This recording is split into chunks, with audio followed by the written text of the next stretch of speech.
Hola, buenos días. Mi nombre es Abraham León. Ya algunos me conocerán, soy especialista de la marca Eppendorf por parte de Equipar. Y el día de hoy vamos a abordar un tema importante que es acerca de la PCR y trataremos de enfocarnos un poco acerca de algunos principios. Les daré algunas recomendaciones acerca de cómo podemos optimizar el proceso de PCR y bueno, algunas de las tecnologías que nosotros manejamos para hacer un proceso de automatización de la PCR. ¿No? Entonces, igual y algunos que nos estén visitando, bueno, que estén en esta reunión por primera vez, dejaremos toda la parte de sesión de preguntas hasta el final. Si durante la parte de la presentación van surgiendo dudas, pues bueno, ya sea que los vayan escribiendo en el chat o guarden la pregunta y al final de la presentación la coloquen en el chat y comencemos a resolverlas. Entonces, ahorita vamos a iniciar un poco con la parte de la presentación y ya después les mostraré uno de los equipos que nosotros manejamos de línea para que conozcan un poco su funcionamiento. Entonces, vamos con la parte de la presentación. Entonces, el título del webinar es Optimización y Automatización del Proceso de PCR. Entonces, aguántenme un poco. Ok, entonces vamos a comenzar con algunas definiciones. ¿Qué sería o qué es el proceso o la PCR? La PCR tal cual es una reacción en cadena de la polimerasa, ¿no? Entonces, el término PCR viene de sus siglas en inglés, Polymerase Chain Reaction. Es una de las técnicas más importantes y revolucionaria en biología molecular.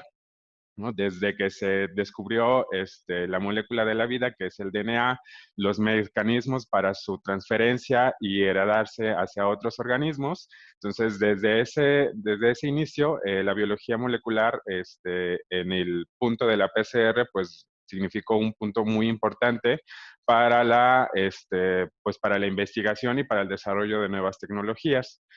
¿Qué nos permite la técnica de PCR? Pues nosotros podemos obtener millones de copias de un fragmento a partir de una sola molécula de DNA.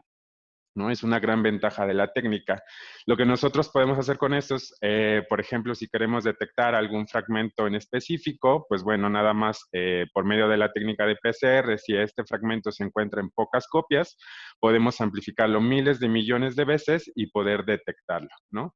Entonces, esta técnica está basada en la replicación celular, ¿no? En la que participan varias proteínas que nos permiten sintetizar dos hebras de DNA a partir de un solo molde. Entonces, aquí les presento un resumen, ¿no? En una imagen, una caricatura acerca del proceso de replicación de DNA. Igual algunos de ustedes lo recordarán, pues participan o engloban un montón de enzimas que de manera intracelular, es decir, podemos nosotros obtener dos cadenas de DNA a partir de una sola, ¿no? Entonces tenemos ahí, por ejemplo, la topoisomerasa, que nos permite ir relajando la cadena conforme se va haciendo el proceso de elongación. También, por ejemplo, tenemos a la helicasa, que va separando las dos hebras, pero la enzima más importante de todo este proceso de replicación es la ADN polimerasa, ¿no? La que va pegando todos los nucleótidos nuevos para sintetizar la copia, ¿no? O el molde, a partir del molde de la cadena de DNA. También tenemos otra de las enzimas en la parte de abajo, que es la ADN primasa, la cual nos proporciona un cebador o un fragmento de DNA molde a partir del cual la DNA polimerasa puede ir ensamblando cada uno de los nucleótidos, ¿no? Entonces, este es el proceso a grosso modo en el que participan diversas enzimas y con el cual nosotros podemos ir haciendo el proceso de replicar la cadena de DNA. ¿Qué hace entonces la PCR? Pues la PCR simula lo que ocurre durante el proceso de replicación, ¿no? Entonces, nosotros de manera in vitro lo que hacemos es colocar en un tubo de reacción, eh, bueno, diferentes componentes que nos permitan simular esta replicación intracelular. Para ello, obviamente, nosotros necesitamos colocar en este tubo de reacción, para empezar, la muestra o el DNA que nosotros nos interesa amplificar. Obviamente, los cebadores que son necesarios para que podamos dar inicio al proceso de replicación. o al proceso de amplificación en este caso, los nucleótidos, es decir, las bases nitrogenadas para la PCR, obviamente nuestra enzima, una TAC polimerasa, buffer necesario para mantener condiciones idóneas en las que la polimerasa pueda trabajar de manera eficiente. Y bueno, todo eso lo mezclamos, lo colocamos en un tubo y lo colocamos en un termociclador. Ahorita veremos qué es el termociclador, ¿no? Entonces, una vez que lo metemos al termociclador, lo vamos a someter a varios pasos de repetición a ciclos de diferente temperatura. Pero ¿cómo surgió esta PCR? ¿O de dónde viene el origen de esta técnica? Bueno, en 1983, Karim Mullis y colaboradores desarrollaron la técnica. Entonces, Mullis lo que hacía o se dedicaba en su compañía era fabricar cebadores y a su vez estaba pues desarrollando la técnica de secuenciación. Entonces, lo que a ellos se les ocurrió es por qué no obtener a partir de una sola copia, pues millones de copias, ¿no? Para que este proceso pues fuera más, se pudiera ocupar en otro tipo de procesos. Entonces, lo que ellos emplearon en sus inicios fue una ADN polimerasa de coli que aislaron y todas las reacciones, como en ese momento no había termocicladores, que son los equipos que nosotros conocemos actualmente, lo hicieron todo en una reacción a baño María, ¿no? Entonces, pues hacían procesos de calentamiento en baño María y procesos de enfriamiento, pues todo casero, ¿no? Entonces, esto, pues había grandes dificultades con el proceso. Si bien se podía realizar, pues obviamente era engorroso estar bajando y subiendo las temperaturas. Y el meollo del asunto es que la polimerasa que ellos ocupaban, este, no era termoestable, ¿no? Cuando ellos necesitaban alcanzar temperaturas altas, la polimerasa de coli pues se degradaba, ¿no? Entonces había que estar constantemente agregando más enzima para que nosotros pudiéramos obtener la amplificación las veces necesarias del templado. Entonces, en 1986, solamente 3 años después de que se ideara esta técnica de PCR, se comenzó a comercializar la primera polimerasa termoestable. A partir de una bacteria conocida como termus acuáticos, que es bastante resistente, entonces se aisló esta enzima 10 años antes, es decir, 1976, pero fue hasta 1986 cuando se pudo comercializar y se pudo implementar en la técnica de PCR. Entonces, con esto ya hacía que el proceso fuera más simple y se automatizara de alguna manera. ¿Qué etapas involucra la técnica de PCR? Entonces, aquí les pongo un esquemita de las 3 etapas principales de una amplificación por PCR. Entonces, nosotros tenemos nuestro DNA de interés, ¿no? Tenemos una cadena de DNA en la que nosotros primero necesitamos que se abra, ¿no? Haciendo el símil con la replicación intracelular, que se abra la cadena para que puedan adherirse los oligos. Entonces nosotros hacemos esta etapa de desnaturalización o de apertura de las cadenas de DNA generalmente a 95 grados centígrados. Como veremos más adelante, son como temperaturas estándar, entre comillas, pero siempre hay que hacer un proceso de optimización. Entonces, después de que nosotros tenemos desnaturalizada o abiertas las cadenas de DNA, necesitamos ahora que nuestros cebadores, que ya añadimos inicialmente en el proceso de la reacción, se alineen o se peguen a las cadenas de DNA sencilla, ¿no? Entonces, esa temperatura de alineamiento generalmente la logramos a temperaturas de 50 grados centígrados. Una vez que entonces nuestros primers están alineados, necesitamos que la polimerasa se pegue, bueno, empieza a hacer su trabajo de agregar los nucleótidos y hacer la extensión de la cadena. Generalmente ese proceso implica subir la temperatura a 72 grados centígrados, un proceso que nosotros le conocemos como extensión de la cadena. Finalmente, cuando la DNA polimerasa termina de extender toda la cadena, pues al inicio iniciamos con una cadena y terminamos con 2 cadenas de DNA. Entonces, ese es el proceso básico de la etapa o el ciclo de PCR, ¿no? Entonces, una vez que nosotros tenemos esas 2 cadenas, podemos volver a comenzar el ciclo una y otra vez, ¿no? Varios ciclos después para tener fragmentos de DNA varias veces amplificados de manera exponencial. Ahora, entonces, toda esta reacción la realizamos actualmente ya no con baño María, obviamente, sino con un equipo automatizado, ¿no? Ya que puede estar haciendo estos ciclos de temperatura. Entonces, lo hacemos en donde en un termociclador. Un termociclador, en términos sencillos, es un equipo que permite realizar ciclos de temperatura. ¿En qué rangos podemos estar manejando estos ciclos de temperatura? Desde 4 grados centígrados hasta 96 grados centígrados, ¿no? Entonces, este equipo es bastante útil porque nos permite tasas de calentamiento y enfriamiento rápidas, con lo cual podemos hacer un proceso de varios ciclos de amplificación en muy poco tiempo, ¿no? Entonces, consiste en un bloque de resistencia eléctrica, algo que se conoce actualmente como sistema Peltier, que distribuye toda la temperatura de manera homogénea a través de la placa, en donde nosotros colocamos los tubos de la reacción. También la tapita tiene una tapa que está calentada de manera constantemente a 103 grados centígrados. Entonces, ¿por qué es importante que la tapa también esté calentada de manera constante? Estarán de acuerdo conmigo que cuando nosotros hacemos procesos de calentamiento y enfriamiento, provocamos que se condense mucho parte de la mezcla de la reacción.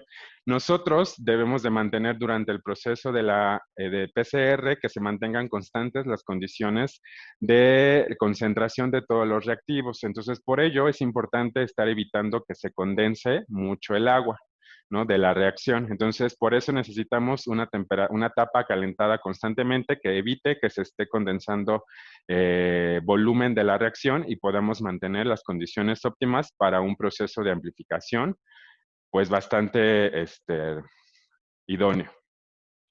Entonces, aquí yo les presento un programa sencillito de PCR. Nosotros lo que hacemos en el termociclador es programar los ciclos de temperatura que vamos a estar manejando, ¿no? Siempre iniciamos con un proceso de 94 grados centígrados en el que nosotros nos aseguramos que de inicio están totalmente desnaturalizadas las cadenas de DNA, rotos los puentes de hidrógeno. Entonces, es un proceso que generalmente le damos mayor tiempo, ¿no? Como unos 2 a 3 minutos. Después de eso, ya vendrían nuestros ciclos que yo les mostré en las diapositivas anteriores, que vamos a estar haciendo o repitiendo de manera constante, ¿no? Un proceso de 94 grados centígrados, que es la desnaturalización.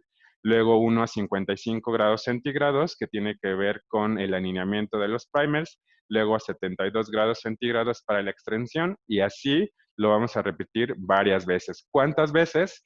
El estándar a veces es indicado como al menos unas 30 veces, pero veremos que depende mucho de lo que nosotros queramos obtener como producto final en la PCR. Es como estar haciendo una optimización de cuántos son los ciclos adecuados para mi amplificación.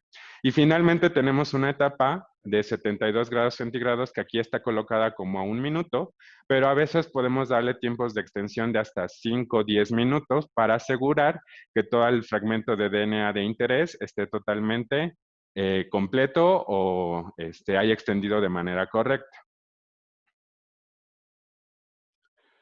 Y finalmente, ¿cómo hacemos la detección de los resultados? Bueno, una vez que nosotros terminamos nuestro ciclo de PCR en el termociclador, necesitamos obviamente hacer la detección del producto. ¿Y cómo lo hacemos? Pues bueno, la manera tradicional de hacerlo es mediante una electroforesis. Nosotros preparamos un gel de agarosa en la que nosotros después cargamos nuestros productos de la PCR, añadimos generalmente siempre un colorante, ¿no? El colorante que se ocupaba inicialmente o que a lo mejor hasta la fecha pueden seguir ocupando, pues es tal vez el bromuro de etidio, ¿no? Que es un agente intercalante. Hay otros, obviamente, colorantes que nos permiten hacer la detección con menor riesgo para el investigador o para la persona que está desarrollando la detección.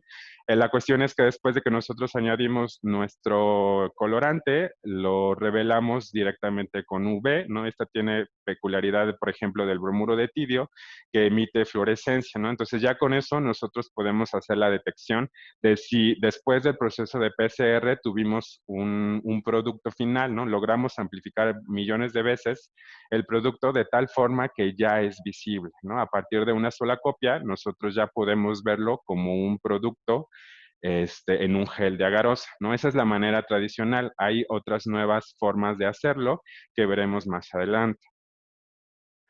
Entonces, ¿qué tipos de PCR conocen, no? La que acabo de mencionar es la PCR estándar, la PCR común, pero hay otros tipos de PCR. Igual si ustedes ahorita se detienen un poco a pensar en qué tipos de PCR ustedes realizan o qué tipos de PCR han escuchado, pues probablemente entren dentro de este esquema, ¿no? Por ejemplo, la PCR in situ, la RT-PCR o PCR con reversa transcripción, también la PCR en tiempo real y la PCR estándar, ¿no? Pero quiero decirles que no son los únicos tipos de PCR. Desde que se desarrolló la técnica hasta la actualidad, hay un sinfín, de variaciones que se le ha hecho a la PCR importantes para desarrollar o para encontrar cierto tipo bueno, de aspectos que le interesan al usuario, ¿no? Entonces, ¿qué otros tipos de PCR tenemos? Pues ahí yo les pongo una pequeña lista de otros tipos de PCR que son variaciones de la PCR estándar.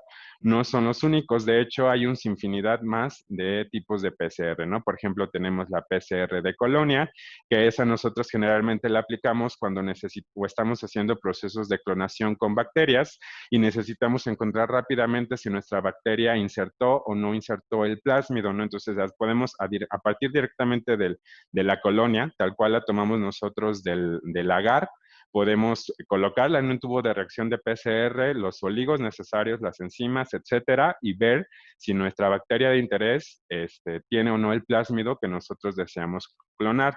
Por ejemplo, también tenemos la PCR alelo específica, que es obviamente definida respecto a algunas características que nosotros debemos encontrar si son referentes a ciertos alelos. También, por ejemplo, tenemos la PCR multiplex, en la que nosotros podemos colocar diferentes tipos de oligos y a través de sondas específicas, nosotros en un mismo proceso de PCR podemos identificar a la vez diferentes tipos de templados o diferentes DNA problema.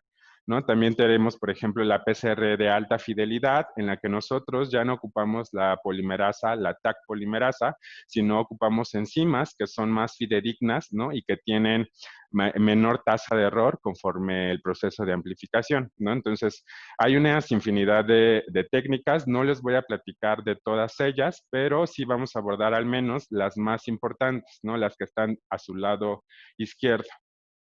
Entonces vamos a empezar con la qPCR o la PCR cuantitativa, ¿no? Por sus siglas en inglés. También se conoce como la PCR en tiempo real, ¿no? Es un tipo de PCR que se utiliza comúnmente, ¿no? Por excelencia, porque nos permite no solamente el proceso de amplificación y cuantificación, sino que el proceso de cuantificación nosotros lo podemos hacer de manera de tiempo real, tal cual lo dice su nombre, ¿no? A la par que se está haciendo la amplificación o la copia de DNAs de manera exponencial, nosotros podemos ir detectando cuántas de esas copias se van generando conforme corre el programa de PCR, ¿no? Entonces, esta técnica es altamente específica, ¿no? Porque muchas de ellas nosotros podemos ocupar sondas que solamente hibridan con nuestro DNA de interés, tiene un amplio rango de detección y una rapidez en la visualización del producto, obviamente comparado con la PCR estándar, ¿no? No tenemos que hacer un gel para verificar si sí o no hubo un proceso de amplificación. Nosotros lo podemos ir visualizando conforme va ocurriendo el proceso de la PCR.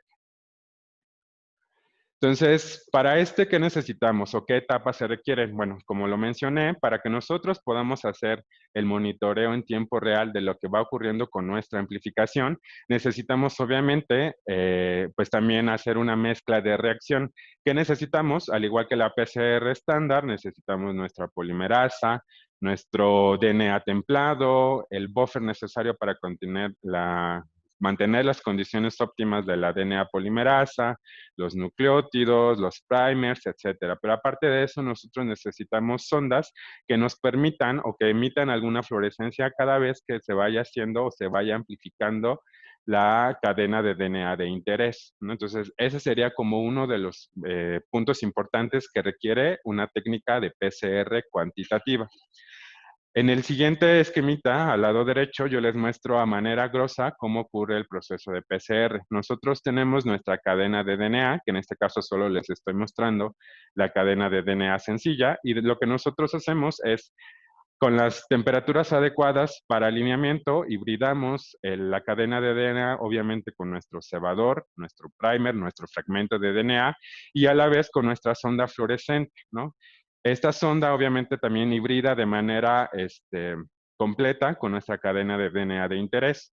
Para entonces, cuando la DNA polimerasa empieza a hacer el proceso de elongación de la cadena, lo que hace es desplazar esta sonda fluorescente mediante un corte, ¿no? La actividad exonucleasa que tiene la DNA polimerasa, y eso hace que el fluoróforo que tiene nuestra sonda se libere y emite la fluorescencia. Entonces, este proceso, imagínense que cada vez que una cadena de DNA se empieza a replicar o amplificar, pues aumenta la detección de la fluorescencia que nosotros estamos emitiendo, ¿no? Entonces, por eso es que nosotros estamos detectando qué tanta cantidad de amplicón tenemos desde un inicio y cuánto va siendo su amplificación conforme pasa el tiempo. Ahora, entonces, ¿cómo hacemos el proceso de la detección? Nosotros necesitamos un equipo entonces de PCR, pero ese equipo de termociclador tiene que ser específico, es decir, tiene que detectar, perdón, o reconocer ese fluoróforo, ¿no? Entonces tiene un mecanismo especial que nos permite hacer esa detección del fluoróforo. Y nosotros tenemos con ese equipo, no sé si observen en la computadora la pantalla, ahí tenemos como esa curva que es como la usual cuando nosotros hacemos un proceso de PCR en tiempo real. ¿Eso qué significa? A grosso modo, yo les pongo en este siguiente esquema que conforme nosotros tenemos el número de ciclos en el eje X y vamos aumentando la etapa que cada vez que hacemos la repetición, obviamente aumenta la fluorescencia, ¿no? Porque cada vez tenemos más copias accesibles para que nuestra sonda hibride, se libere y emita fluorescencia, ¿no? Entonces, pues conforme pasan los ciclos, aumenta la señal de la fluorescencia y nosotros podemos hacer la cuantificación de cuánto tenemos de ese DNA de interés. Ahora, la PCR cuantitativa la podemos dividir en dos tipos. Dependiendo de qué, de la muestra de inicio y del tipo de cuantificación que nosotros podamos hacer. Ya quedamos que con esta podemos hacer una cuantificación en tiempo real, a diferencia de la estándar, que solamente después de nuestro gel de agarosa y de electroforesis podemos hacerlo de manera cualitativa. Solamente sabemos si está o no está el DNA de interés, ¿no? En la cuantitativa, pues sí podemos hacerlo y en tiempo real. Entonces, de acuerdo a la muestra, la QPCR puede ser de un solo paso o de dos pasos.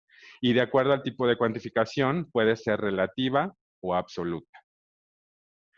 Entonces, la reacción de uno o dos pasos.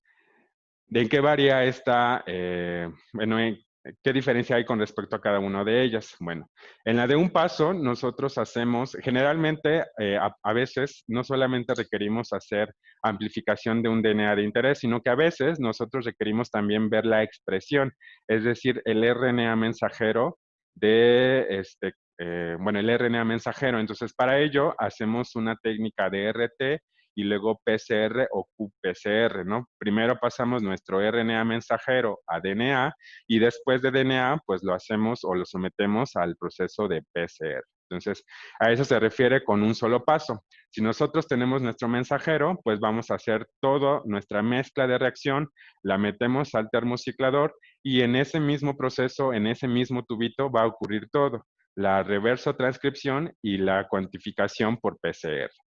La técnica de dos pasos involucra que nosotros de manera adicional tenemos que hacer externa al termociclador, tenemos que hacer nuestra retrotranscripción, es decir, pasar del RNA mensajero al DNA y una vez que nosotros tenemos ese DNA o cDNA complementario, lo metemos ahora sí en nuestra mezcla de reacción al termociclador, ¿no? Entonces ahí estamos haciendo dos pasos independientes. ¿Cuáles son los pros y cuáles son los contras, ¿no? Cuando nosotros hacemos un solo paso, pues obviamente nos ahorramos tiempo y pipeteo, ¿no? A veces es muy engorroso hacer técnicas de PCR porque manejamos volúmenes muy pequeños, ¿no? A veces es muy engorroso. Sobre todo, se suele decir que la biología molecular, pues es cuestión de fe, porque como manejamos cantidades extremadamente pequeñas, a veces no son visibles en la punta de la pipeta si realmente estamos o no tomando volumen, ¿no? Entonces, Con la técnica de un solo paso, pues nos ahorramos las etapas de pipeteo. También, obviamente, como nos liberamos de un paso adicional, pues evitamos que haya mayor contaminación porque tenemos mayor manipulación de las muestras y obviamente podemos tener un mejor rendimiento porque no hay que estar haciendo otras bases, ¿no? De nuestro cDNA a la reacción de PCR. ¿Cuáles serían los pros de la reacción de dos pasos? Esta técnica es un poco más eficiente porque los oligos o cebadores que nosotros ocupamos para pasar de RNA mensajero a DNA son oligos de T, ¿no? Que tienen muchas secuencias de timina. Entonces, o podemos ocupar primers aleatorios o primers específicos, entonces podemos hacerlo muchísimo más eficiente. También tenemos la posibilidad de que nosotros podemos almacenar ese DNA complementario, ¿no? Si no vamos a ocuparlo todo, podemos almacenarlo y después ocuparlo para otras reacciones o para otros procesos, por lo que entonces estas características, perdón, lo hacen más flexible, ¿no? Entonces, ¿cuáles son los contras? El de un paso, pues es un ensayo que es menos sensible, ¿no? Porque como se hace todo en el mismo proceso, puede haber errores. Entonces, no hay posibilidad de que nosotros podamos corregirlos. En la técnica de dos pasos, a veces nosotros necesitamos inactivar o inhibidores de RNasa que a veces pueden influenciar a la PCR cuantitativa. Entonces, nosotros tenemos que hacer previos tratamientos antes de agregarlos a la reacción de PCR, porque si no, pueden inhibir la reacción y no podamos cuantificar absolutamente nada. Y a veces nosotros tenemos mayor fondo al realizar el ensayo con Cyber. Ahorita veremos qué es el Cyber, que es uno de los colorantes que se ocupan más para hacer la cuantificación. Y ahora tenemos la otra división, la cuantificación absoluta o relativa. ¿A qué se refiere la cuantificación relativa? Para ello nosotros necesitamos un control interno o un calibrador o algo que a lo mejor ustedes manejarán que se conoce como gen housekeeping. Este gen nosotros podemos decir que se encuentra dentro de la célula y que independientemente de si haga frío, si haga una exposición de calor, si a lo mejor hay un choque térmico, si a lo mejor hay un proceso de ósmosis fuerte, etcétera. Independientemente del proceso, siempre se van a estar expresando, ¿no? Por eso se le conoce como un gen constitutivo. Nosotros siempre lo vamos a tener presente en la misma cantidad. Entonces, para eso se ocupa en la cuantificación relativa, ¿no? Nosotros la cuantificación relativa la hacemos entonces para comparar los niveles de expresión de un gen que sí cambia en diferentes condiciones, comparado con nuestro gen o control interno que nosotros asumimos que no tiene cambios. Entonces, para ello, nosotros hacemos en la parte de abajo, yo les pongo las curvas que se están generando para un control, que es nuestra gráfica de la derecha, y contra nuestro gen de interés, ¿no? Que en este caso es una interleucina que está del lado izquierdo, ¿no? Tenemos ahí diferentes concentraciones o diferentes muestras, y pues lo que nosotros hacemos en la parte de abajo les muestro es unas veces de cambio, ¿no? ¿Qué tanto cambia el gen de interleucina con respecto a nuestro DNA control, ¿no? Entonces, realmente solamente estamos haciendo una cuantificación que está relacionada a algo, pero no lo estamos haciendo de manera absoluta, ¿no? Esta es la cuantificación relativa. Entonces, ¿en qué se basa la cuantificación absoluta? ¿Qué es la que se debería de hacer o la más recomendable para que nosotros aseguremos la cantidad de DNA que está presente en nuestra muestra? La cuantificación absoluta, nosotros necesitamos un estándar. ¿Este estándar de qué puede ser? De RNA, de DNA, de cDNA, cuya concentración nosotros conozcamos con exactitud, ¿no? Y al igual que ustedes, cuando hacen a lo mejor cualquier tipo de cuantificación en fluorescencia, en UV, etcétera, necesitamos hacer con este estándar, perdón, una curva estándar, una curva de calibración, ¿no? Entonces nosotros corremos un proceso de PCR con diferentes concentraciones de nuestro estándar y después, obviamente, nosotros hacemos nuestra PCR con nuestro DNA de interés y lo que hacemos al final es un proceso similar, digo, no es que sea así, pero un proceso similar a una interpolación de lo que nosotros estamos encontrando con nuestro DNA de interés respecto a la curva que nosotros hicimos con nuestro estándar, ¿no? Entonces, esa sería una cuantificación absoluta. Ahora, ya después que nosotros hicimos nuestro proceso de PCR, pues viene también la parte de cómo lo detectamos o cómo el equipo, perdón, va haciendo la detección.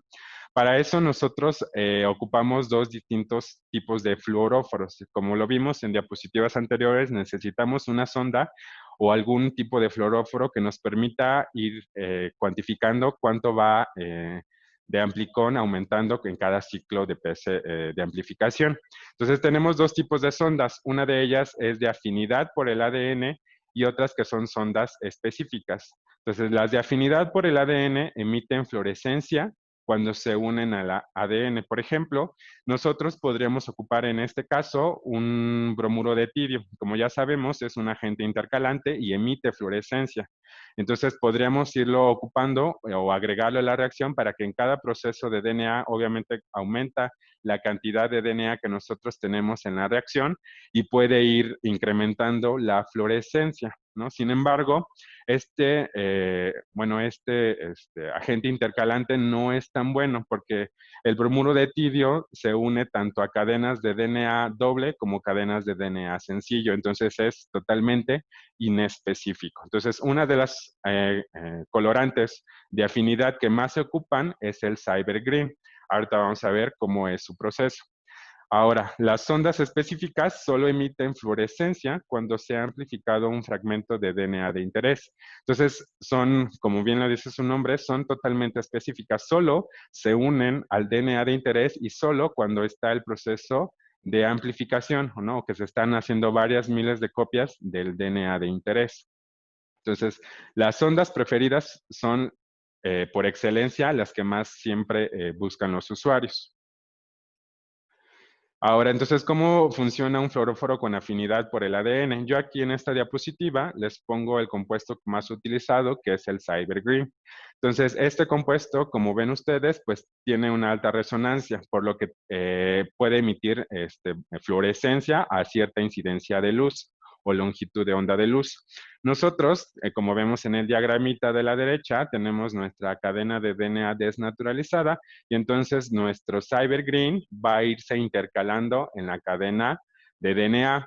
A diferencia del bromuro de tirio, que es un agente que se mete entre bases nitrogenadas, el Cyber Green es un agente que se intercala en el surco de la cadena de DNA. Entonces, una vez que este fluoróforo se intercala o se mete en la cadena de DNA, luego queda adherida y nuestra cadena de, nuestra Taq polimerasa o cualquier polimerasa que ocupemos, pues va haciendo el proceso de extensión de la cadena y se va añadiendo conforme va haciendo la extensión, pues muchísimo más fluoróforo o Cyber Green. Entonces nosotros con eso vamos haciendo una amplificación de la fluorescencia que se emite, ¿no?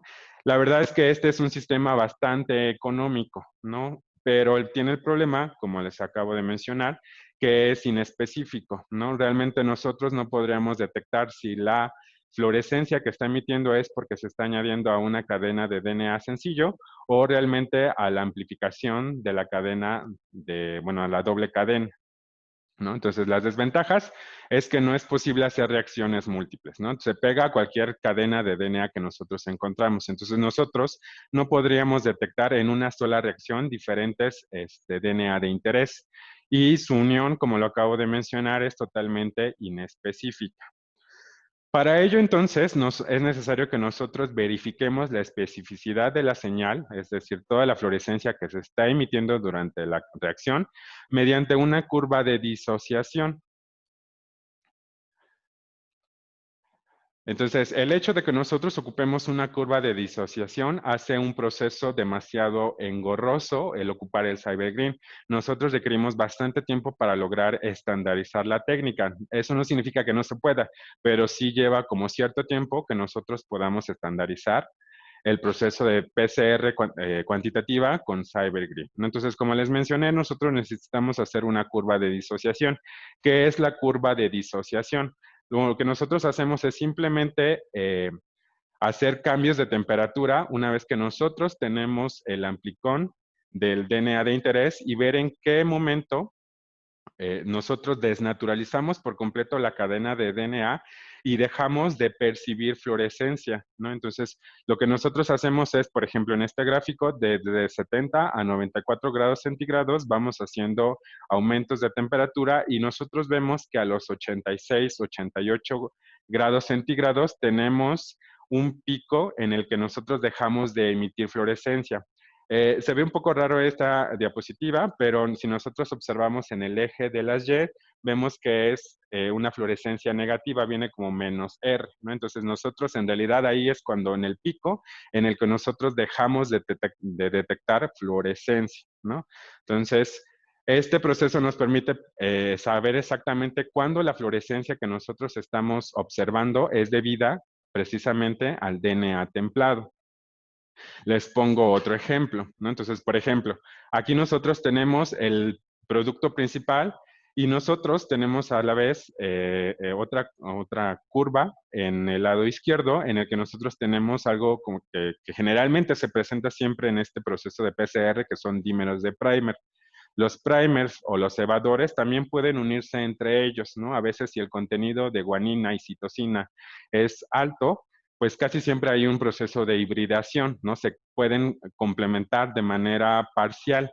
Entonces también, si se están uniendo estos cebadores entre ellos, pues entra el cybergreen, se intercala y emite fluorescencia, ¿no? Entonces, por eso es que nosotros no podríamos estar haciendo una determinación totalmente confiable, porque no sabríamos cuándo la fluorescencia es emitida por solo nuestro DNA de interés y cuándo por los dímeros de primer que está presentándose, ¿no? Entonces, por eso que siempre para un proceso de cuantificación o qPCR que trabajemos con CyberGreen, es necesario hacer una curva de disociación, ¿no? Para que no presentemos estos dímeros de primer.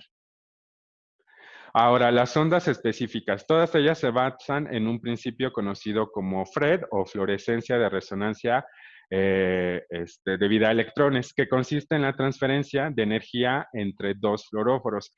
En esta, nosotros tenemos nuestra sonda que se une de manera específica a la cadena de DNA.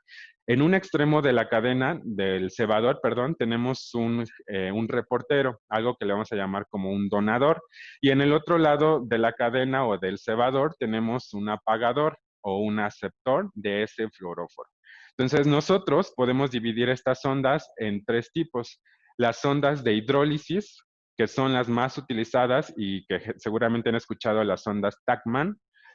Tenemos las ondas de hibridación que se ocupan, en esta nosotros ocupamos dos sondas diferentes que se unen a cada una de las cadenas de DNA de interés, y también tenemos nosotros las ondas de horquilla, que son las más específicas por excelencia de todos estos tres tipos de sondas, ¿no? Por ejemplo, tenemos las ondas Lux Primers. Entonces, ¿cómo funcionan? En esta diapositiva yo solamente les comparto cómo trabaja las ondas Tachman, ¿no? Nosotros ocupamos para ello un oligo. Aparte de nuestros primers, que cada uno de ellos se van a pegar a cada fragmento de la cadena de DNA sencilla, nosotros tenemos otros oligos que nosotros diseñamos de manera específica para que contuvieran este donador y este aceptor, ¿no? Estos fluoróforos. Entonces, en nuestro diagramita del lado derecho tenemos ahí ya en la parte de la polimerización, nosotros tenemos nuestros primers, el reverse y el forward, unidos a las cadenas de DNA, pero aparte tenemos nuestra sonda, la cual tenemos el receptor y el quencher o el que nos va a aceptar esa fluorescencia. Después que nuestra cadena, bueno, perdón, nuestra polimerasa se pega a las cadenas y empieza a hacer este proceso de elongación, va a desplazar nuestra sonda que ya está unida previamente. Entonces, esto lo hace como rompiendo el fragmento de la sonda. Entonces, una vez que se libera esta sonda, lo que permite es que, como están receptor y donador juntos, la fluorescencia que está emitiendo de manera constante el donador es aceptada por el receptor, ¿no? Entonces realmente tenemos una fluorescencia, sí, todo el momento, pero es muy baja. Pero cuando nosotros, por medio de la polimerasa, empieza a hacer la extensión de la cadena y rompe esta sonda, se libera por completo el donador del fluoróforo y entonces ya no hay quien lo capte, ¿no? Entonces esta fluorescencia se magnifica y nosotros lo podemos cuantificar en el equipo, ¿no? Entonces, por eso es que esta técnica o las sondas específicas son las más importantes y son las que más se recomiendan para un proceso de cuantificación porque son altamente específicas y también emiten una buena fluorescencia. Ahora, para finalizar, ¿cuáles son las ventajas y desventajas o cuáles son los pros y contras de hacer una PCR en tiempo real y hacer una PCR convencional o la PCR estándar? En la PCR en tiempo real, pues nosotros tenemos amplificación y detección en una misma etapa, ¿no? Algo que es bastante redituable si queremos optimizar tiempos, ¿no? Nosotros podemos hacer en un solo proceso la parte de la detección, ¿no? Y sobre todo la podemos hacer de manera específica y cuantificarla de manera absoluta. En cambio, en la PCR convencional, pues nosotros tenemos que hacerlo en dos etapas separadas y eso lleva pues mayor tiempo. ¿Qué otras ventajas? En la de tiempo real, pues nosotros tenemos un rango dinámico de detección, mientras que en la PCR convencional, pues solamente tenemos un rango dinámico muy estrecho, ¿no? Como les comentaba, pues la detección la hacemos principalmente por electroforesis. Ahora, en la de tiempo real, pues nosotros podemos hacer la detección durante la fase exponencial temprana, es decir, desde que se encuentran bajo número de copias de DNA, lo que la hace muy eficiente. En cambio, en la PCR convencional, nosotros no podemos hacer esto, solo podemos hacer la detección durante la fase exponencial tardía, ¿no? Es decir, cuando realmente ya hay bastante cantidad de DNA que se ha amplificado. Por lo tanto, la de tiempo real es más sensible, mientras que la convencional es menos sensible. La de tiempo real es más específica, la de convencional es menos específica. Sin embargo, a lo mejor el contra sería que en el cambio o en la PCR en tiempo real, pues realmente las sondas que les acabo de contar, el Cyber Green no es tan costoso, pero por ejemplo, ocupar una sonda TACMAN que es muy específica, la verdad es que es bastante caro, ¿no? Entonces, una PCR en tiempo real sí lo podemos hacer nosotros en una sola etapa y ahorrarnos bastante tiempo de trabajo, pero requerimos equipos y reactivos que son muy costosos. En cambio, con la PCR convencional, nosotros podemos hacerlo a un bajo costo y con equipos que no son tan sofisticados.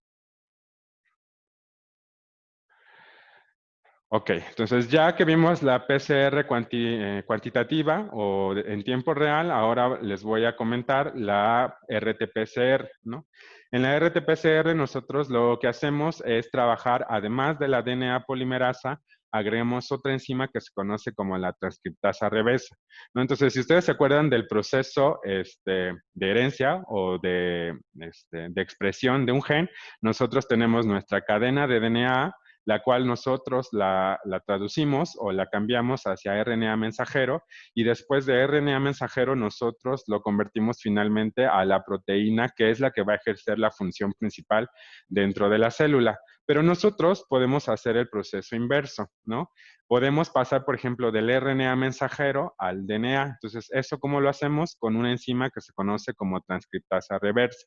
Entonces, la RT-PCR es una técnica muy usada para cuando nosotros queremos hacer estudios de expresión, ¿no? Por ejemplo, en este proceso que les acabo de comentar de pasar de DNA a RNA y luego proteína, hay en muchas ocasiones que bajo ciertas condiciones, pues se favorece que se exprese más la proteína que en otros casos.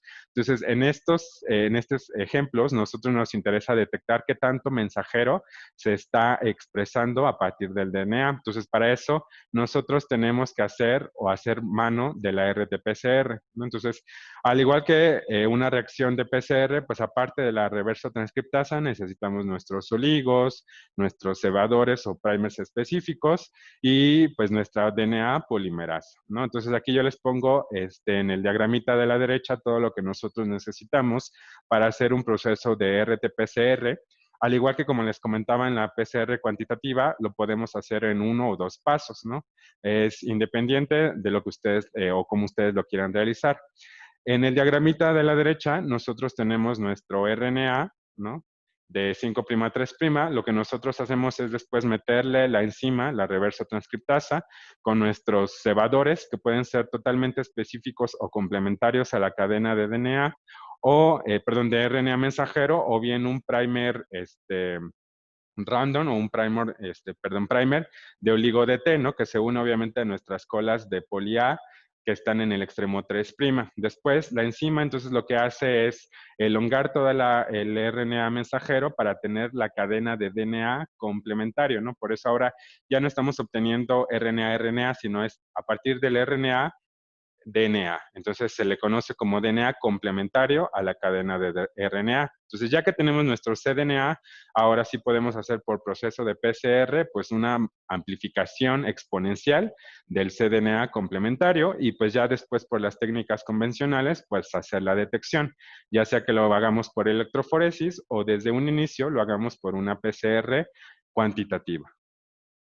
Entonces, ¿cuáles son las ventajas de la RT-PCR versus la PCR estándar? La PCR estándar, pues solamente lo podemos hacer a partir de una cadena de DNA como templado, mientras que la RT-PCR podemos ocupar el RNA mensajero como templado para hacer la PCR.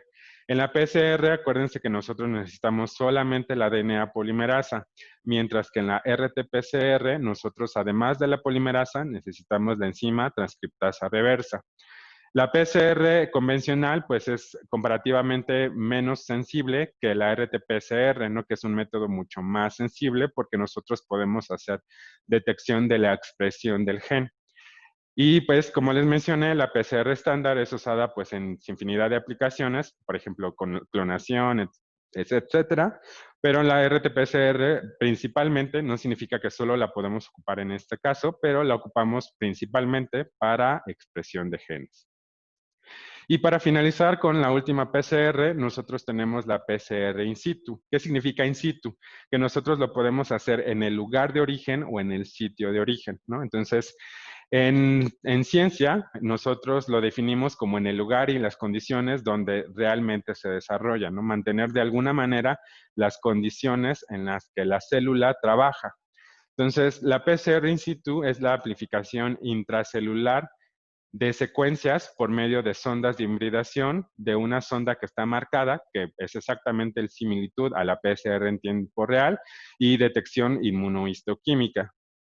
Entonces, ¿cómo trabaja la PCR in situ? Nosotros, por ejemplo, tenemos a partir de nuestro tejido de interés, nosotros lo que hacemos simplemente es hacer un corte, hacer un proceso de fijación, y una vez que el tejido está fijo en nuestro portaobjetos, lo que vamos a proceder es, como queremos ver la expresión de a lo mejor de un cierto gen y dónde está localizado, lo que nosotros hacemos entonces es echar mano de la RT-PCR, ¿no? Tenemos nuestro RNA mensajero, colocamos la reversa transcriptasa para tener el cDNA complementario y después lo que nosotros podemos hacer es dos cosas, ya sea que tengamos una sonda desde el inicio que es complementaria completamente al cDNA y tenga el fluoróforo para que nosotros después lo podamos detectar a lo mejor por un inmunoensayo o incluso a lo mejor nosotros podamos agregar un agente o un colorante que se pueda intercalar al DNA de interés y hacer la detección, ¿no? Entonces nosotros hacemos nuestra técnica de PCR, en este caso se está haciendo la detección por medio de un anticuerpo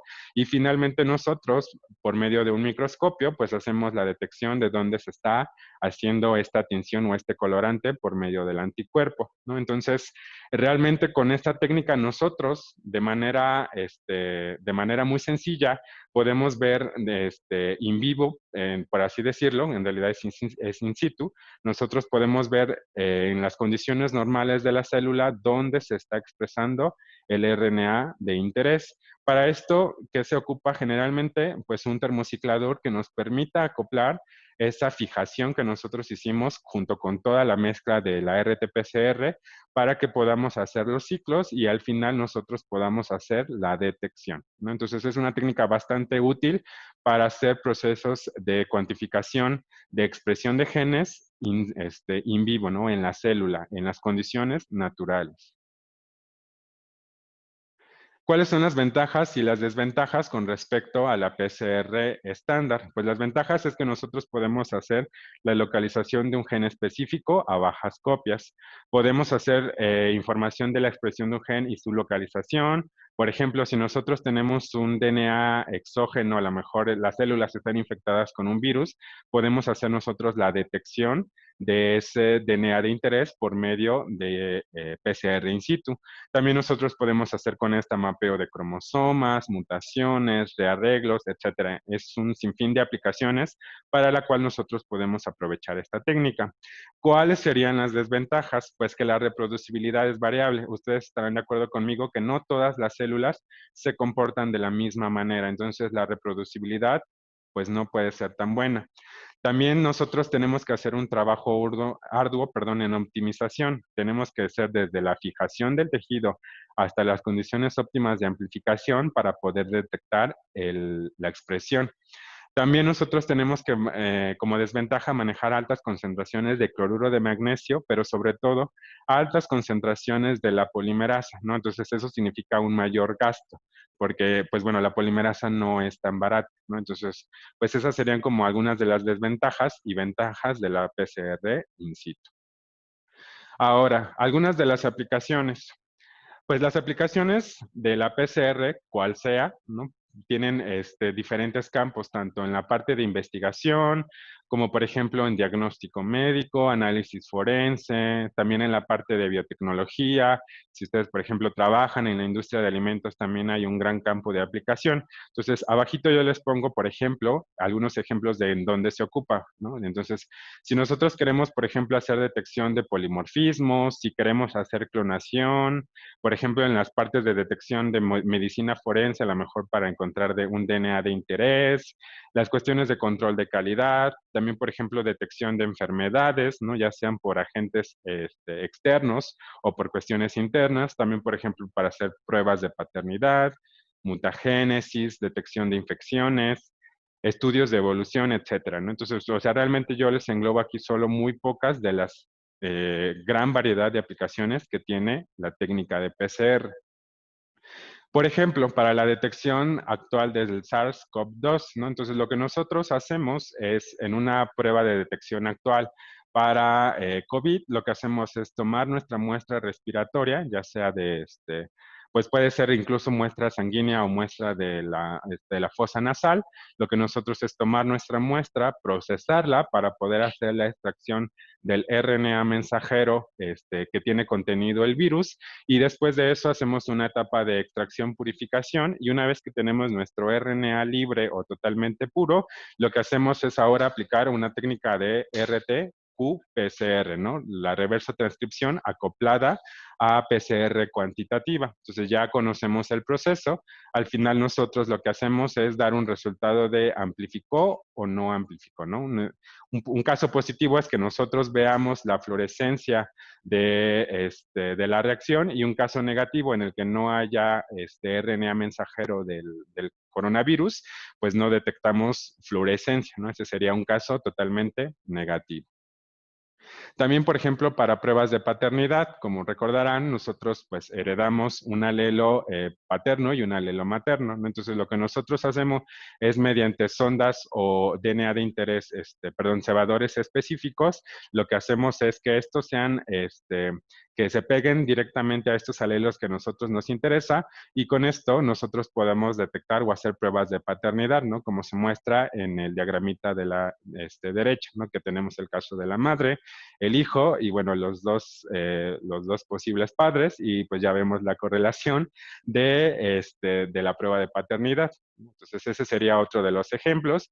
Y también la producción de insulina, ¿no? Entonces, si sabrán, la insulina antiguamente se obtenía a través del páncreas, ¿no? Del sacrificio de varios puerquitos. Entonces de ahí lo que se hacía es pues obtener bastante material de tejido y hacer las etapas de purificación.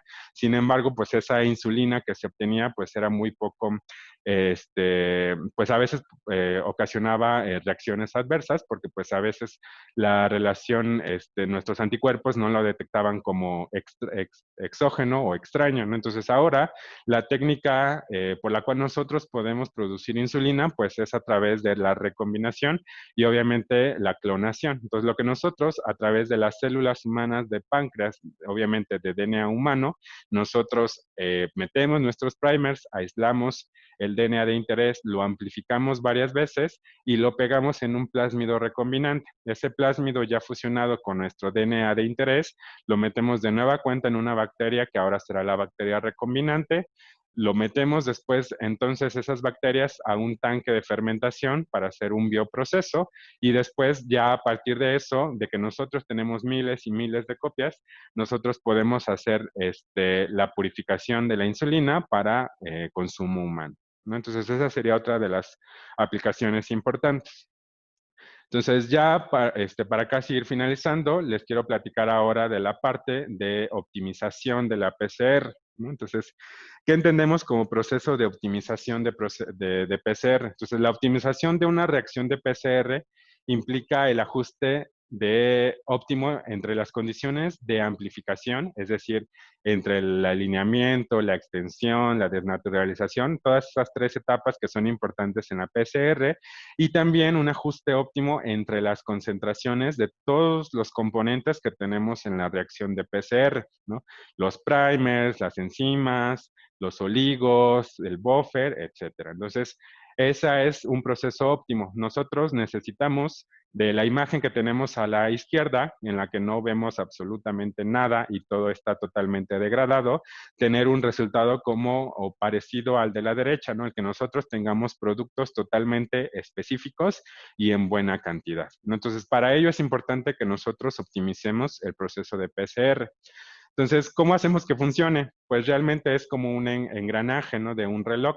Nosotros necesitamos involucrar que todas las variantes que participan en el proceso de PCR estén en las condiciones o concentraciones óptimas. Por ejemplo, para todos los reactivos que se ocupan, pues necesitamos que los cebadores estén bien diseñados, cantidad suficiente de la polimerasa, que tengamos una buena calidad de agua, los DNTPs en buena concentración, etcétera, ¿no? Entonces, todos los componentes de la reacción de PCR deben de estar en una concentración óptima para que el proceso final de amplificación sea bastante óptimo. Entonces, aquí yo les pongo la mezcla común de la reacción y al lado derecho les pongo una tablita de más o menos cuáles son las concentraciones estándar que se manejan para un proceso de PCR. Ojo, debo de aclarar que no son condiciones que deban de seguirse al pie de la letra, porque siempre, dependiendo de nuestro DNA que queremos amplificar, van a cambiar las condiciones, pero con esta tablita nosotros podemos ir haciendo un proceso de estandarización o es por donde nosotros podemos irnos moviendo, ¿no? Por ejemplo, del DNA templado, más o menos la concentración que se recomienda para hacer un proceso de PCR es entre un picogramo y un microgramo de concentración. La concentración de DNTPs o nuestros nucleótidos, más o menos la concentración que se suele manejar es de 200 micromolar por cada DNTP. La concentración de los cebadores o los primers más o menos es entre 0.1 a 1 micromolar.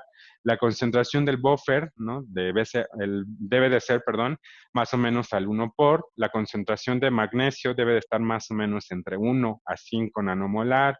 Por ejemplo, la concentración de la TAC polimerasa debe de ser más o menos entre 0.5 a 2 unidades por cada 50 microlitros de reacción de volumen. También nosotros debemos tener pureza de agua, ¿no? El agua que nosotros debemos manejar para hacer la dilución de la reacción debe de ser de alta pureza o calidad, ¿no? Casi siempre se recomienda agua tipo 1 para hacer reacciones de PCR. Pero no solo basta con las concentraciones, también es necesario hacer cierto tipo de modificaciones. Por ejemplo, el número de ciclos, ¿no? Yo les mencionaba en diapositivas iniciales que casi el número de ciclos que se maneja estándar es 30 ciclos, pero puede variar. Si, por ejemplo, nosotros necesitamos hacer amplificación de un DNA que es bastante grande, pues podemos incrementarlo hasta 35, 40 ciclos de amplificación. ¿Qué pasa, por ejemplo, con nuestros oligos? ¿No? Los oligos tienen que ser de muy buen diseño. ¿A qué me refiero con el diseño? Que tienen que tener una temperatura a la cual se alinean a la cadena de DNA más o menos entre 50 y 65 grados centígrados. Si, por ejemplo, cuando nosotros estamos haciendo nuestro diseño de oligos, rebasan o quedan por debajo de estas temperaturas, pues descartarlos completamente, porque muy probablemente no podamos nunca estandarizar la técnica de PCR y nunca podamos amplificarlo. También las recomendaciones es que este oligo tenga un extremo T3' con una buena concentración o un buen porcentaje de guanina citosina. Como sabemos, estas bases permiten que la doble cadena de DNA o cuando se alinea nuestro cebador, pues sean fuerzas más fuertes que cuando tienen alto contenido de adenina y timina. Más o menos el porcentaje de guanina y citosina debe de andar entre un 40 a un 60%. Otra característica importante es que cuando nosotros hagamos nuestro diseño de cebadores, Verifiquemos que no se complementen entre ellos. Como ya vimos, por ejemplo, en la PCR de tiempo real, puede ocurrir que durante el proceso de amplificación por el contenido de GC se puedan complementar. Entonces, con eso, pues no estamos obteniendo amplificación de nuestro producto, ¿no?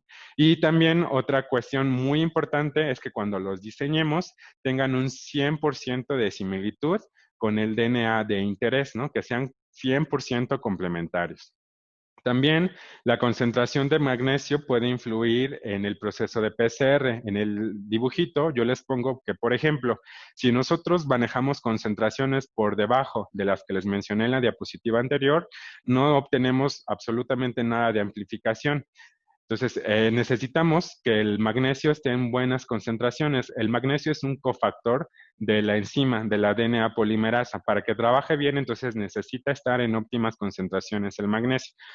Si nosotros, por el contrario, agregamos demasiada cantidad de magnesio a la reacción de PCR, lo que nosotros provocamos, como se observa en la imagen, es que haya productos inespecíficos, es decir, que los cebadores y que la DNA polimerasa se pegue y amplifique absolutamente todo lo que encuentre, y entonces no tenemos amplificación de lo que a nosotros nos interesa. También, por ejemplo, podemos echar mano de algunos optimizadores. El BCA, la formamida o el DMSO, todos ellos aumentan en cierto grado la fidelidad de la polimerasa por el DNA de interés.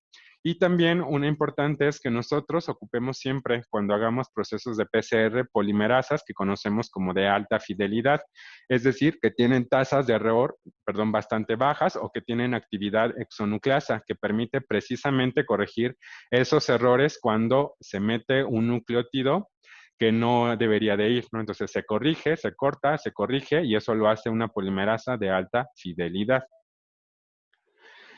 ¿Qué otras recomendaciones les puedo dar? Por ejemplo, si nosotros queremos aumentar la especificidad, es decir, que solo tengamos amplificación de lo que nos interesa y no de otras cosas. Para ello, ¿cuál sería la recomendación? Que nosotros cambiemos los oligos, obviamente, a lo mejor el diseño no es bueno, que aumentemos la temperatura a la cual se van a alinear estos oligos, que cambiemos la concentración de magnesio, que cambiemos probablemente la polimerasa, porque a lo mejor es muy inespecífica. Por ejemplo, si ahora queremos aumentar la fidelidad, es decir, la tasa de error de la polimerasa, a lo mejor lo que nosotros podemos aplicar es un menor número de ciclos. Se ha visto que si nosotros disminuimos los ciclos, obviamente aumentamos la fidelidad de la DNA polimerasa por el DNA de interés y los cebadores, y pues bueno, no tenemos ahí amplificación de algo que no queremos. También nosotros podemos aumentar la concentración del templado o bien podemos hacer también uso de cambio de una polimerasa, ¿no? Entonces, aquí en esta tablita yo les resumo a grosso modo cuáles serían algunas de las recomendaciones. Si ustedes observan, la recomendación no solamente se basa en cambia una sola cosa, sino modifica varios parámetros que pues realmente todo es un conjunto y tiene que estar optimizándose. Entonces, ¿de qué otra manera nosotros podemos optimizar el proceso de amplificación? Pues con un gradiente. Me imagino, bueno, ya muchos han escuchado acerca del proceso de los gradientes, ¿no? Entonces, la determinación de la correcta temperatura a la cual nuestros primers o cebadores se van a pegar al DNA de interés involucra a veces mucho error, porque nosotros tenemos que estar variando la temperatura. Como ya mencioné, estas temperaturas pues son variables. Hay una estándar, pero no siempre es el óptimo para mis condiciones. Entonces, algunos termocicladores contienen una función que se le conoce como gradiente, ya que en una misma corrida de PCR, en el bloque térmico, nosotros podemos manejar diferentes temperaturas a la cual nuestros cebadores se van a alinear a la cadena de DNA de interés. Entonces, en este esquemita de la derecha, yo les pongo un gradiente típico, un gradiente de un solo paso. Nosotros tenemos a lo largo de nuestra plaquita de PCR 12 12 columnas, y en cada una de ellas nosotros podemos programarle al termociclador que tiene esta función de gradiente, que en cada columna, perdón, maneje diferente tipo de temperatura. Por ejemplo, en este caso, nosotros en la columna 1 ponemos que empiece a los 55 grados centígrados y en nuestra columna final, que es la 12, termine a 65 grados centígrados. Entonces, en cada una de ellas va a ir aumentando gradualmente la temperatura, de tal forma que nosotros en un mismo ciclo de PCR podemos manejar diferentes temperaturas de alineamiento y ver en cuál de ellas es las condiciones óptimas en las cuales tenemos nuestro DNA de interés. Aquí les observo el gel o nuestra electroforesis a la hora de hacer la identificación. Vemos que tenemos nuestras temperaturas o gradientes desde 51 hasta 72 y vemos que en cada uno de ellos pues tenemos nuestro DNA que estamos observando o que estamos revelando. Si ustedes observan, en bajas temperaturas tenemos dos fragmentos. Nosotros no queremos dos fragmentos, solo queremos un fragmento. Entonces, ¿qué temperaturas nos están diciendo el gradiente que podemos manejar o tener como más óptimas para amplificar solo lo que nos ocupa? Pues son temperaturas altas. Si ustedes observan, a 70, a partir de 68 hasta 72, tenemos solo un amplicón, ¿no? Es el cual nos interesa. Entonces, de esta manera nosotros podemos optimizar la PCR con un gradiente. Sin embargo, también nosotros podemos optimizar la temperatura de desnaturalización. Regularmente nosotros cuando hacemos un proceso de PCR no modificamos esta temperatura, la manejamos por estándar a 94 grados centígrados, ¿no? Pero ¿qué pasa cuando nuestra muestra de DNA tiene un alto contenido de GC? Eso significa que cuando nosotros hagamos el calentamiento, le va a costar más trabajo a la cadena de DNA separarse. ¿O qué pasa, por ejemplo, cuando nosotros tenemos en esta cadena de DNA una estructura compleja, ¿no? Está formando ahí a lo mejor una estructura secundaria o terciaria que nos está impidiendo que se desnaturalice por completo. Entonces, nosotros también necesitamos estandarizar esta temperatura de desnaturalización para tener mejor calidad y rendimiento.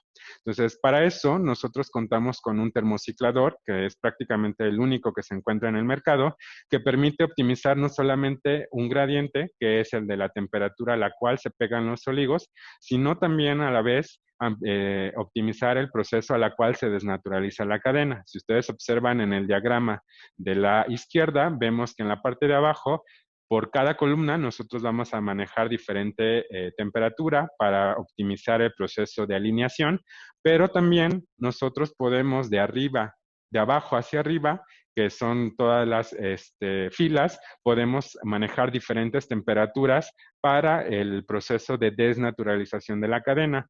Lo observamos o los resultados los observamos en la imagen de la derecha. Vemos que en la parte de arriba manejamos diferentes temperaturas en un mismo ciclo de PCR de alineamiento y en la parte de abajo manejamos diferentes temperaturas de desnaturalización.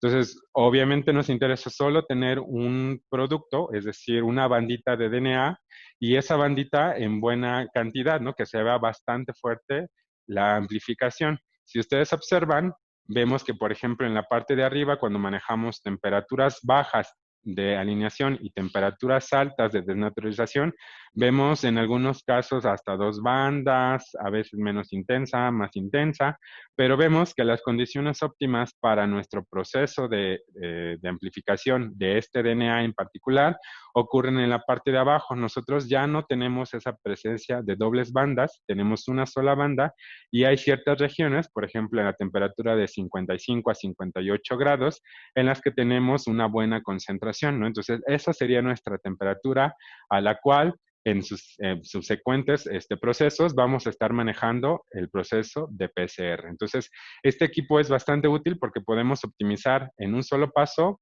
dos temperaturas del ciclo. Y bueno, algunas consideraciones adicionales.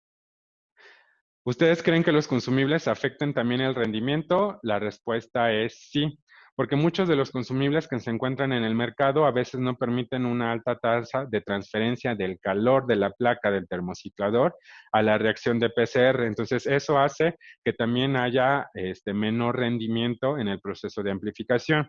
Yo les pongo aquí abajo en el diagramita lo que se hizo con nuestros consumibles, que son específicos, que tienen una alta tasa de transferencia de calor, los tubos de PCR, comparados con los de la competencia. Y si ustedes observan, bajo las mismas condiciones de amplificación nosotros vemos que los tubos de Eppendorf permitieron mayor tasa y por lo tanto hubo mayor cantidad de amplificación del DNA de interés comparados con los de la competencia en los que debido a que sus consumibles no permiten esta tasa de transferencia alta, entonces pues no hay un proceso óptimo de amplificación, ¿no? Entonces, si ustedes observan, muchas veces nosotros le echamos la culpa a que no encuentro las concentraciones ideales de los reactivos, o es que no puedo encontrar la temperatura adecuada de amplificación, ¿no? Y cuando muchas veces y ni siquiera puede ser debido a esos parámetros, sino más bien al tipo de consumibles que nosotros estamos manejando.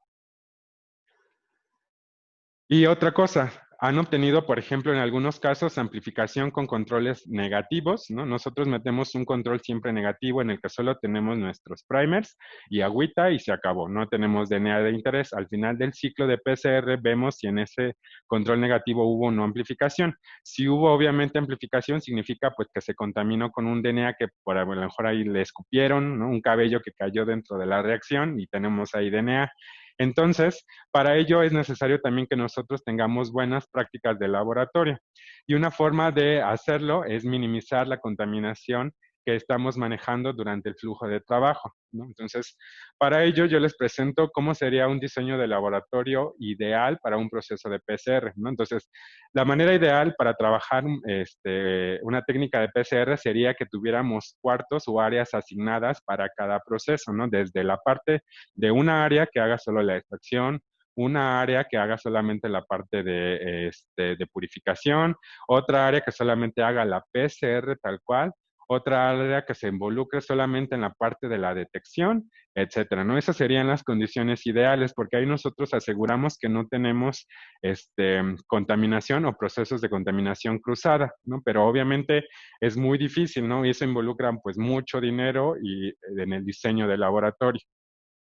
¿Qué pasaría entonces, por ejemplo, en un laboratorio, pues al que nosotros podemos, pues podemos estar trabajando, ¿no? Entonces ahí realmente lo que nosotros podemos hacer es, a lo largo de nuestro diseño de laboratorio, pues más o menos como involucrar en cada mesita qué proceso se va a llevar a cabo para que nosotros de esa manera podamos evitar la contaminación cruzada, ¿no? Una mesita en la que nosotros tengamos nuestras centrífugas y ahí vamos a hacer el proceso de extracción. Otra área en la que nosotros de preferencia tengamos o tuviéramos una cabina de PCR en la que nosotros nos dediquemos a hacer la reacción. Otra área en la que nosotros hagamos nuestro proceso de revelado o de detección. A lo mejor si estamos ocupando bromuro de tirio, pues bueno, ya sabemos que es un agente cancerígeno, entonces una sola área que se dedique a eso, etcétera, ¿no? Esas serían como las condiciones óptimas, como en esta imagen, en la que cada una de nuestros mesitas tengan una área destinada a cada proceso. Entonces, ahora para terminar, nada más les voy a comentar acerca de la automatización. Entonces, nosotros podemos, ¿qué pasa, por ejemplo, si nosotros queremos aumentar mayor velocidad, precisión o mejorar la exactitud del proceso?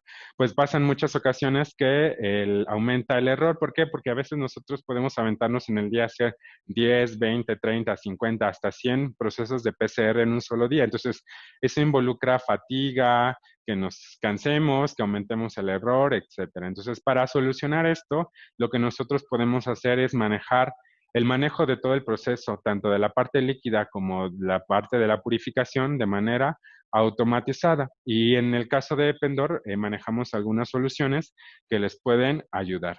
Entonces, ahorita les voy a presentar dos videitos en los que, bueno, con eso cerramos la parte de la automatización de la técnica de PCR. Entonces, permítanme, los colocamos para que ustedes aprecien esta parte de automatización.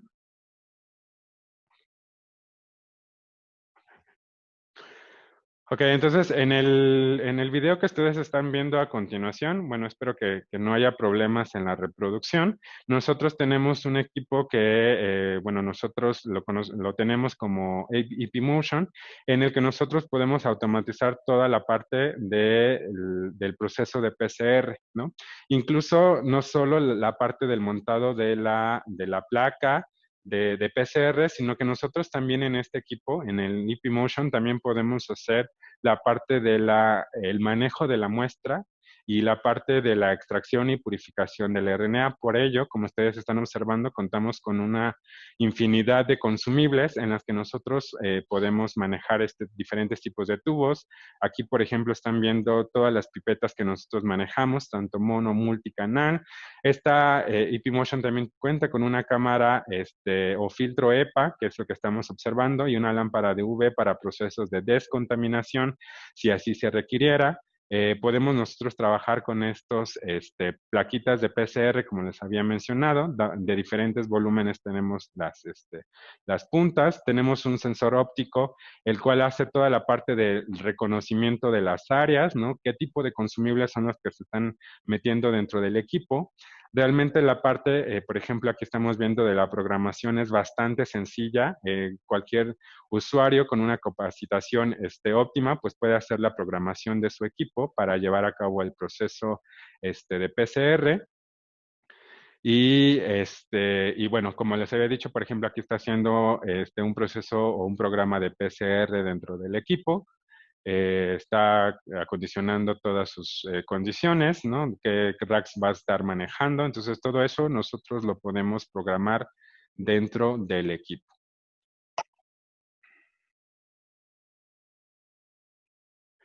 Y bueno, mencionarles que actualmente estos equipos se han estado ocupando para la parte de detección del COVID o del SARS-CoV-2, porque pues permite, ¿no? Hacer o liberar a las personas de la manipulación de las muestras, ¿no? Entonces todo lo delegamos a la parte del robot. Como habíamos mencionado, pues tenemos toda la parte de descontaminación e incluso nosotros podemos manejar estos equipos dentro de cabinas de bioseguridad para estar completamente seguros que ningún aerosol durante el proceso de PCR se libere, ¿no? Y sea, bueno, corramos algún riesgo. Aquí estamos viendo que también, por ejemplo, muchos de los procesos de extracción de RNA involucran separaciones magnéticas. También dentro del equipo nosotros tenemos estos Thermomixer con dedos magnéticos con el cual nosotros, por medio de los kits de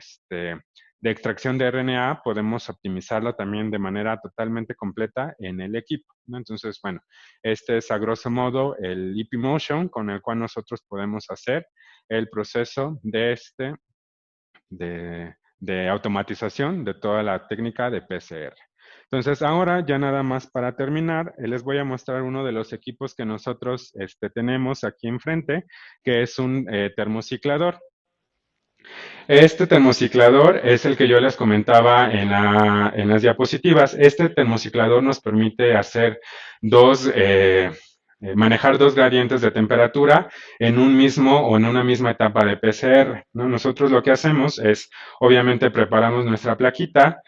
Para ello nosotros tenemos diferentes tipos de consumibles. Hay algunos que tienen, como en este caso, que bueno, no se va a poder ver, pero tienen como una rebabita grande que nosotros le conocemos como faldón. Tenemos otro tipo de placas de PCR en el cual pues no hay esta parte de rebaba de la plaquita de PCR, o hay algunas que se conocen como de semifaldón porque sí lo llegan a tener. A veces mucho depende del tipo de termociclador con el cual ustedes estén trabajando. También esos son los tubos que yo les comentaba hace rato, que son específicos de Eppendorf, perdón, y que permiten una alta tasa de transferencia de calor, ¿no? Con la cual nosotros podemos optimizar el proceso y tener una buena amplificación, ¿no? Y en este caso, pues vienen en tiritas de 8, ¿no? Con sus respectivas tapas. También nosotros tenemos la parte de los sellos, ¿no? Siempre nosotros que hacemos una PCR en una placa, necesitamos que nosotros sellar esta placa para evitar que haya un tipo de contaminación por DNA exógeno, bueno, extraño, que no es de nuestro interés para que se amplifique. Entonces, siempre es necesario que nosotros tengamos en cuenta que se necesitan estos sellos de placa para cada una de las reacciones. Entonces, pues realmente esos son los consumibles básicos necesarios para cualquier tipo de PCR, ya sea una PCR de punto final, que es lo que nos permite realizar este equipo, como una PCR de tiempo real, que bueno, en este momento no tenemos un equipo de tiempo real. Entonces lo que hacemos es preparar nuestra placa de PCR, ¿no? Entonces colocamos nuestra plaquita, que aquí ya tenemos una, hacemos el cargado de todas las muestras, Y una vez que tenemos eso, pues hacemos el selle, que realmente este termociclador nos, a diferencia de otros que se encuentran en el mercado, no tenemos que estar haciendo el embone de la tapa por presión, sino que, bueno, por un tornillito que hace la presión, sino que nosotros simplemente con esta herramienta o con esta agarradera lo que hacemos es cerrarla y aseguramos que cualquier tipo de consumible que nosotros coloquemos dentro del termociclador pueda ser completamente sellado y que no se escape o se libere condensación de nuestra reacción de PCR, ¿no? Entonces, este es un termociclador, como les mencioné, que nos permite hacer un doble gradiente. Podemos hacer la optimización tanto de la temperatura de desnaturalización de la cadena de DNA como la temperatura de alineamiento de nuestros oligos. Pues bueno, todas estas son las consideraciones que hay que hacer con respecto a esto. Digo, no les puedo mostrar en operación el equipo porque obviamente solo sería la parte de la programación. Y pues bueno, una técnica de PCR habitual pues al menos lleva unas 2 horas de proceso. Pero bueno, sí me interesaba conocer que ustedes conocieran el tipo de consumibles.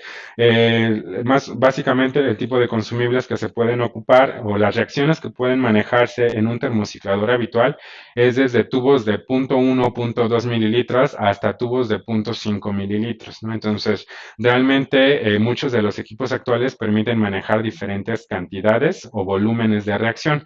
Casi siempre se prefieren volúmenes pequeños porque obviamente nosotros lo que hacemos es mejorar la eficiencia de la reacción y obviamente optimizar los recursos y los reactivos y pues bueno, reducir costos, ¿no? Entonces, pues a grosso modo, todo esto es la PCR, la optimización, la automatización. Y bueno, ahora lo que haríamos,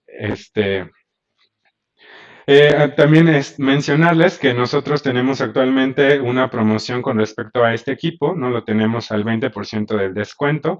Entonces, si alguno de ustedes está interesado en conocer más acerca de las características de este equipo y qué les permite, entonces pueden escribir directamente a través de Ependor, @equipar.com.mx o directamente a través de equipar.com.mx para que nosotros les podamos hacer la cotización del equipo o les podamos brindar mayores características con las cuales cuenta este equipo, ¿no? Entonces, eh, la parte que ahora seguiría como tal es responder algunas preguntas. Por tiempo no nos daría chance de responder todas, pero pues sí vamos a tratar de responder al menos algunas. Si de repente hay alguien que a lo mejor tenga una duda que requiera resolver, me pueden escribir a mí directamente a través de aleon@equipar.com.mx o a través de ependor@equipar.com.mx y créanme que si necesitan alguna recomendación, a lo mejor algún punto de optimización que me pasé muy rápido, que ustedes quieran recapitular, sin problema les puedo ayudar en esa parte. Aquí nos mencionan que qué incluye el equipo en la promoción. Pues bueno, aparte del descuento, nosotros les incluye todos estos bueno, consumibles, los sellos, ¿no? Que nos permiten sellar la placa de PCR, placas y también tubos de PCR, ¿no? Entonces todo eso incluye el equipo de este termociclador que nosotros tenemos. Nos mencionan que si para calidad de agua nosotros manejamos algún equipo y la respuesta es que sí. Actualmente nosotros manejamos purificadores de agua que permiten obtener el agua tipo 1 que es necesaria para las reacciones de PCR porque están libres o otorga una agua libre de RNasas, DNasas, pirógenos, etcétera, ¿no? Entonces sí contamos con equipos para otorgar esa calidad de agua. Nos mencionan que cuál es la importancia, como lo acabo de decir ahorita, generalmente cuando nosotros ocupamos agua destilada hay muchas enzimas que a lo mejor durante el proceso no se inactivan, ¿no? Que siguen activas durante el proceso. Entonces, esas enzimas o esos agentes que no nos interesan en la reacción tienen actividades de corte. Entonces, durante el proceso de amplificación nunca vamos a ver un producto porque estos agentes externos van a estar haciendo degradación del DNA que estamos amplificando. Por eso es importante la calidad del agua. Nos preguntan que si se puede hacer con agua bidestilada o tridestilada. Sí, la respuesta es que sí se puede hacer con ese tipo de agua.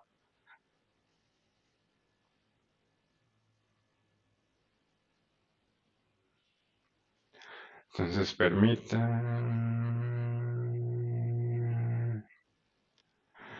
Dejen seguir revisando aquí sus dudas.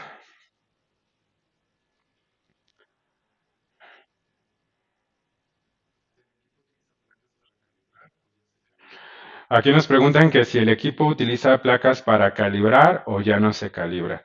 Realmente no, el equipo ya viene como tal calibrado, ya se verificó toda la parte del sensor o la placa del sistema Peltier de las temperaturas, que podamos nosotros obtener la temperatura que realmente está indicada en el programa.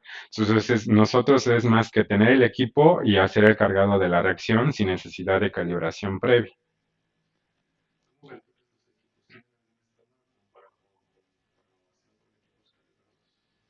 Que nos preguntan que cómo verificamos los equipos, que si tenemos algún estándar o comparación. Generalmente la verificación de los equipos, tanto los de punto final como los de tiempo real, se hacen mediante un sensor de temperaturas que nos permite colocar sondas en diferentes puntos específicos de la placa o el sistema Peltier y con eso lo podemos verificar.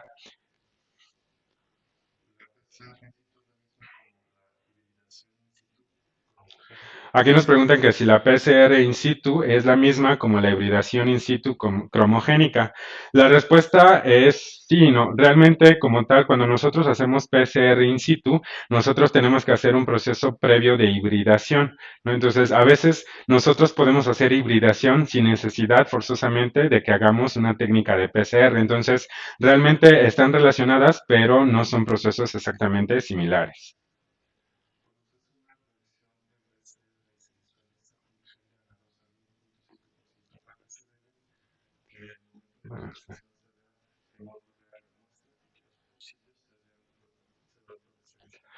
Ok, aquí me preguntan que si, por ejemplo, durante una reacción de PCR se visualiza, como ya vimos por electroforesis, y ven que de momento cuando lo visualizan, pues no corrió la muestra y los pocillos se vea la fluorescencia.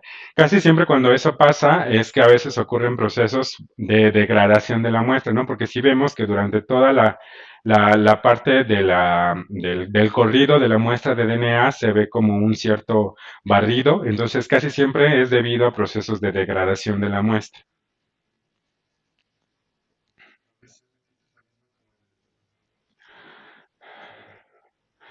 Am,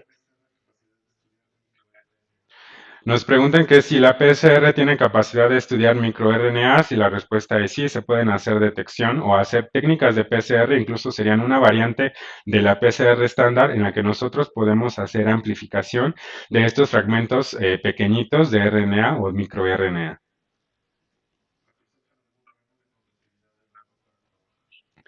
Nos preguntan que si nos aconsejan algún rango de conductividad del agua para trabajar. Realmente si nosotros estamos trabajando con agua tipo 1, el rango de conductividad es de menos 0.2 o de resistividad de 18.2, perdón, de resistividad 0.2 y conductividad 18.2.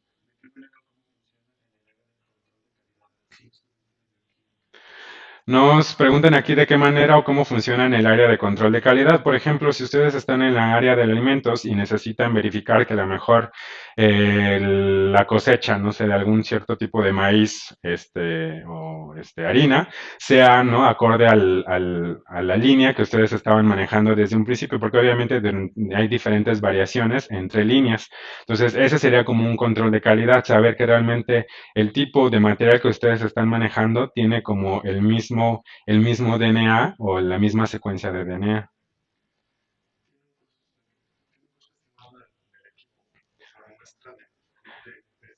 Aquí nos preguntan que si tiene un estimado del costo por muestra de una PCR cuantitativa o tiempo real. Pues realmente el costo varía mucho. Como les había mencionado, por ejemplo, si ustedes ocupan, perdón, un colorante, pues es un proceso económico, pero si ocupan una sonda específica, pues realmente el costo al menos se eleva yo creo que al doble, ¿no? Comparado con un colorante. Entonces, ahí es muy dependiente de lo que ustedes vayan, de la manera en como ustedes vayan a hacer la detección y el proceso de amplificación.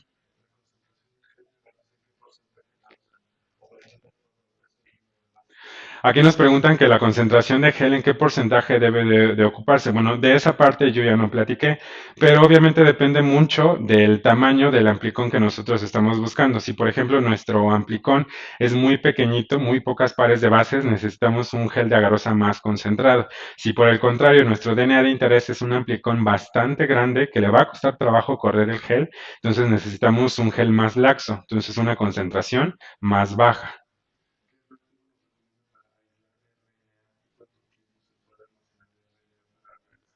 Aquí me preguntan qué reactivo recomiendo para aislar RNA y cuánto se puede almacenar ese RNA aislado.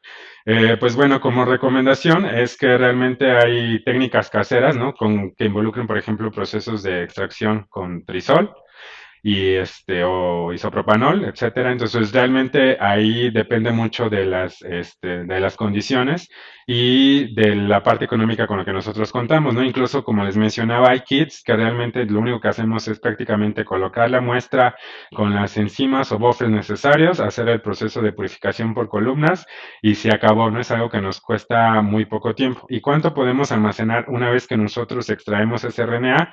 Pues bueno, las condiciones es almacenar, siempre hacer sus alícuotas y almacenarlo a menos 70 grados centígrados, ¿no? Entonces, para que ese RNA, pues, por lo menos les dure un largo tiempo.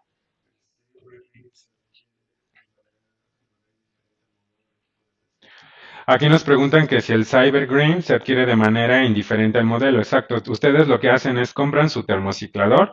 Si lo van a hacer para tiempo real, pues entonces un termociclador de tiempo real. Y una vez que ustedes ya tienen su equipo, ustedes ahí definen qué tipo de sonda o fluoróforo van a ocupar para hacer la detección. Si va a ser un colorante o si va a ser uno específico. Todos los termocicladores en teoría ya vienen calibrados con esas sondas porque son sondas comunes. Si ustedes manejan alguna que el fabricante les diga, sabes que mi equipo no está calibrado con esa sonda, pues se pueden hacer esas adaptaciones.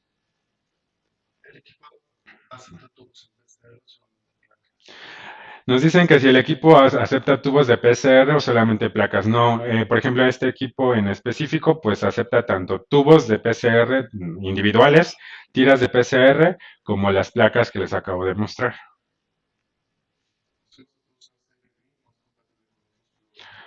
Bueno, aquí preguntan que si se puede ocupar solo Cybergreen. Pues no, realmente se puede ocupar cualquier otro colorante.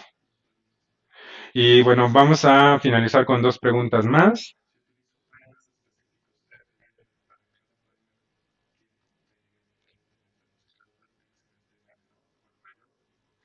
Ok, aquí nos preguntan si, por ejemplo, ustedes hicieron su diseño de cebadores, ¿no? De oligos, y cada uno de ellos tiene una TM, una temperatura de alineación, más o menos, una a lo mejor a 55 y el otro dice que su temperatura de alineamiento óptima es a 65.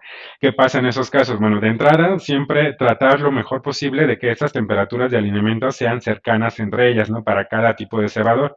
Si no es posible, porque a lo mejor pues la especificidad o la complementariedad es 100%, pero su TM pues no es muy cercana, pues bueno, manejar siempre de entrada para empezar a jugar, si no tienen un termociclador con gradiente, pues empezar a jugar con temperaturas intermedias a las temperaturas para las cuales están cada uno de ellos, bueno, fabricados.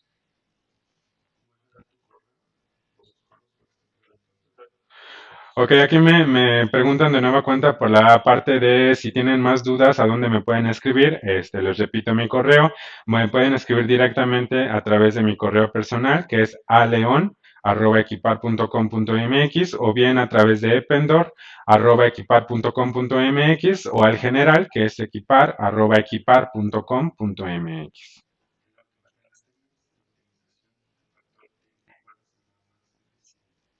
Aquí me preguntan que en las técnicas de la optimización en factor tiempo, ¿cuál es la más eficiente? Entonces, bueno, realmente ahí el factor tiempo, pues depende mucho, como les había mencionado en una de las tablitas que yo les presenté, depende mucho de qué ustedes quieren lograr con el SPSR, que el producto sea fidedigno, que no haya errores, que haya una alta concentración, pero a lo mejor no les interesa tanto los errores. Entonces, realmente el tiempo depende mucho de lo que ustedes quieran obtener. Entonces, pues bueno, con esa pregunta nosotros finalizamos. Igual si hay alguna pregunta pendiente que quedó a través del chat, pues bueno, ya saben, mi correo, me pueden escribir directamente y sin problema yo les ayudo a resolverla.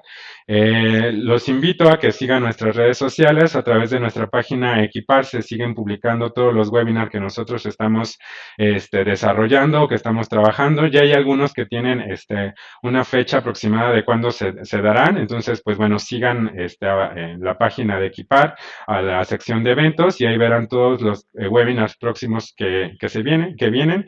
Y pues bueno, quiero agradecerles su presencia. Espero que este webinar haya sido bastante útil para cada una de sus aplicaciones si trabajan con procesos de PCR. Y pues bueno, cualquier cosa, pues quedo a su servicio. Ya saben mis redes y pues muchísimas gracias por su presencia. Hasta luego.